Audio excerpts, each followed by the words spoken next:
माधव नंगे बदन है।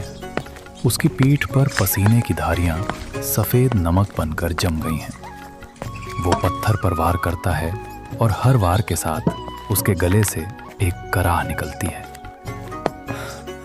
पार्वती, मुन्नी को उस बोरे की ओट में लिटा दे। यहाँ पत्थर अब तवे की तरह दहक रही हैं। पार्वती, जिसके हाथ पत्थर उठाते उठाते छिल चुके हैं, मुन्नी की तरफ देखती है।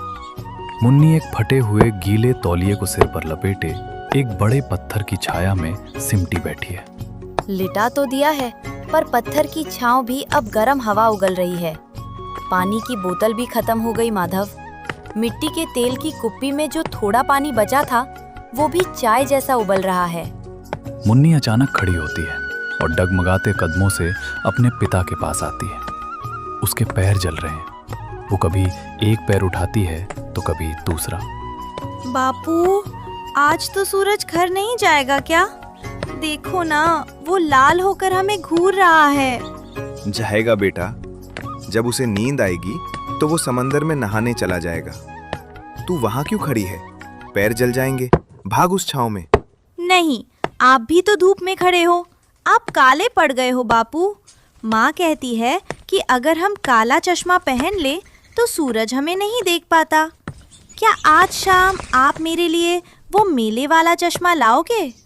माधव का हथौड़ा रुक जाता है। उसकी जेब में सिर्फ 12 रुपए हैं, जो शाम की आधी रोटी के लिए भी कम है।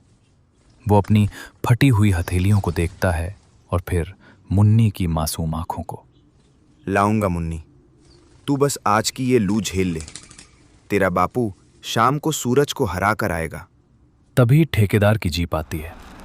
धूल का गुबार उड़ता है जो माधव और पार्वती के फेफड़ों में भर जाता है। ठेकेदार बाहर निकले बिना ही चिल्लाता है, ओ माधव, आज काम जल्दी खत्म करना है। शहर से ट्रक आ रहा है। अगर पत्थर कम पड़े तो कल की दिहाड़ी भी नहीं मिलेगी। साहब, बच्ची बेहाल है। थोड़ा पानी मिल जाता आपकी गाड़ी से।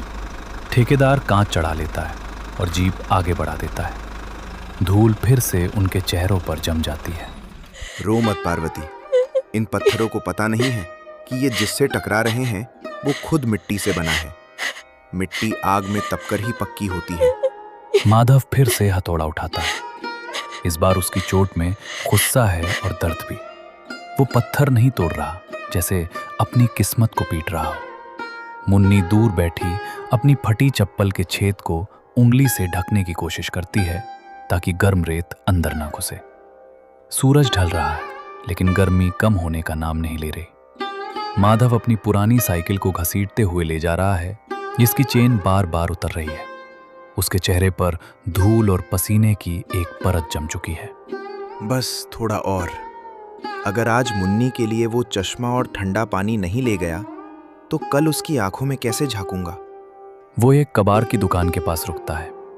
दुकान का मालिक, एक मोटा आदमी, मेज पर रखे कूलर की ठंडी हवा खा रहा है। सेठ जी, ये साइकिल देख लो। पुरानी है पर लोहा पक्का है। इसे रख लो और मुझे बस 100 रुपए दे दो। अरे भाई, इस कबाड़ के 100 रुपए? 50 से ज्यादा नहीं दूंगा। लेनी है तो रख, नहीं तो आगे बढ़। सेठ जी, बेटी बीमार है। उसे धूप से बचाने के लिए काला चश्मा और एक छोटी सुराही लेनी है। थोड़ा रहम करो। यहां रहम का धंधा नहीं होता। ये ले 50 रुपए और निकलता बन। माधव कांपते हाथों से नोट लेता है। वो अपनी बरसों पुरानी साइकिल, जो उसके सुख दुख की साथी थी, वहीं छोड़ देता है। उसके पैर अब थक चुके हैं, लेकिन मुन्नी का चेहरा उसे रुकने नहीं देता। बाजार की चमक और जेब की कंगाली, गांव के पास का छोटा बाजार, जहां एक दुकान पर मिट्टी के बर्तन सजे हैं और बगल में खिलौनों की दुकान है। माधव मिट्टी के बर्तनों वाली दुकान पर पहुंचता है। वहां सजी नई सुराहियों की सौंधी खुशबू उसे अपने पुराने दिनों की याद दिलाती है, जब वो खुद कुम्हार था। भाई, ये छोटी वाली सुराही कितने की है? 40 रुपए, कम नहीं होगा। माधव की मुट्ठी में 50 रुपए का वही मुड़ा तुड़ा नोट है। वो हिसाब लगाता है, 40 की सुराही तो चश्मा कैसे आएगा? उसकी रूह कांप जाती है। वो मुड़कर खिलौने वाली दुकान पर जाता है। वहां प्लास्टिक का एक सस्ता सा काला चश्मा टंगा है। बाबूजी, वो चश्मा कितने का है? ₹20। माधव सन्न रह जाता है। उसके पास 10 रुपए कम पड़ रहे हैं। वो अपनी जेबें टटोलता है, शायद कहीं एक सिक्का मिल जाए। अचानक उसे अपनी कमीज के कोने में बंधी एक गांठ याद आती है। ये वो पैसे थे जो पार्वती ने आपातकाल के लिए बचाए थे। वो गांठ खोलता है, उसमें से 10 का एक मैला नोट निकलता है। ये लीजिए, चश्मा दे दीजिए। रात का सन्नाटा और त्याग का घूंट। माधव की झोपड़ी। रात का समय। झोपड़ी के अंदर एक छोटा सा दिया जल रहा है। मुन्नी बुखार में तप रही है। पार्वती उसके सिर पर गीली पट्टी रख रही है। तभी माधव अंदर आता है। उसके एक हाथ में मिट्टी की छोटी सुराही है और दूसरे में वो काला चश्मा। बापू आ गए? मेरा चश्मा? हाँ लाडू, ये देख। अब सूरज तुझे देख ही नहीं पाएगा। और ये देख, तेरे लिए ठंडा पानी भी लाया हूँ। वो सुराही से पानी एक स्टील के ग्लास में डालता है। पानी मिट्टी की खुशबू से भरा और शीतल है। मुन्नी 2 घूंट पीती है और उसके चेहरे पर एक अलौकिक सुकून आ जाता है।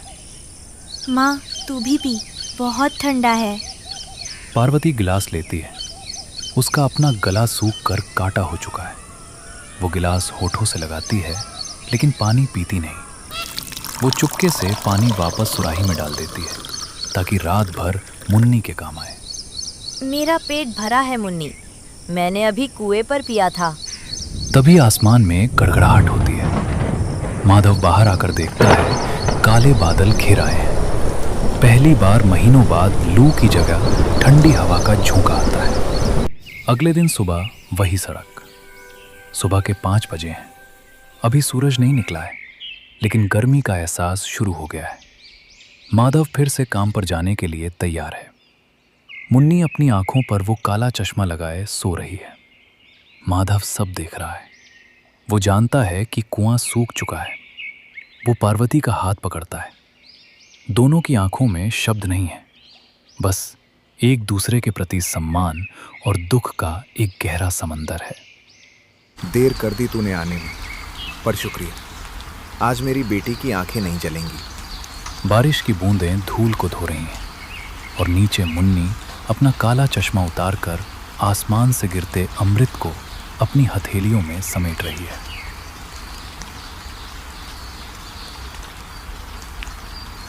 वो झोंपड़ी के अंदर भागता है और मुन्नी को गोद में उठा लेता है। पूरा परिवार बाहर आता है। बारिश की बूंदें उस गर्म सुराही पर गिरती हैं और एक मधुर संगीत पैदा होता है।